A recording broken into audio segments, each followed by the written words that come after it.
நான் ஒரு ஸ்டேட்டஸ் போட்டேன். என் ஒட்டுமொத்த ஸ்டேட்டஸுமே போயிடுச்சு. நான் சொந்தமாக சம்பாதித்த பணத்தில் புதிதாக ஒரு இருசக்கரம் வாங்கியிருக்கிறேன் அப்படின்னு ஒரு ஸ்டேட்டஸ் போட்டேன். 200 பேர் பார்த்தான். மறுநாள் தலை வலிக்கிற மாதிரி இருக்கு, வலிக்காத மாதிரியும் இருக்கு, ஜுரம் வர்ற மாதிரியும் இருக்கு, வராத மாதிரியும் இருக்கு.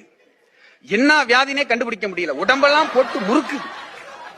டாக்டரை போய் பார்த்தேன், மருந்து வாங்கி சாப்பிட்டேன், சரியாகல. எங்க பாட்டி துண்ணூறுலாம் போட்டுச்சு, சரியாகல.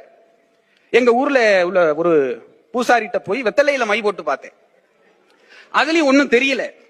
இருந்தாலும் அவர் இது மாதிரி பல கேஸ பார்த்திருப்பாரு. ஸ்டேட்டஸ் போட்டதுக்கு அப்புறம் தான் இப்படி ஆயிருக்கு. 3 மினிட்ஸ் அகோல ஒரு சொந்தக்காரன் ஒருத்தர் பார்த்திருக்காரு. அவர் தான் ஏதோ ஒரு வேலை பார்த்திருக்காரு. நான் கேட்டேன், ஏதாவது பரிகாரம் சொல்லுங்க சாமி. முள்ளால தான் எடுக்கணும், அது மாதிரி வச்ச ஸ்டேட்டஸால தான் எடுக்கணும். உடனே வீட்டுக்கு போய் நான் வாங்கின இருசக்கர வாகனம் விபத்தாயிருச்சுன்னு ஸ்டேட்டஸ் வையினா. நானும் வச்சேன். ஒரு சொந்தக்காரு பார்த்தாரு, தலைவலி போயிருச்சு. 2வது சொந்தக்காரு பார்த்தாரு, ஜுரம் போயிருச்சு. 3வது சொந்தக்காரு பார்த்தாரு, உடம்புல உள்ள எல்லா வியாதியும் போயிருச்சு. இப்ப நான் ரொம்ப மகிழ்ச்சியா இருக்கேன்.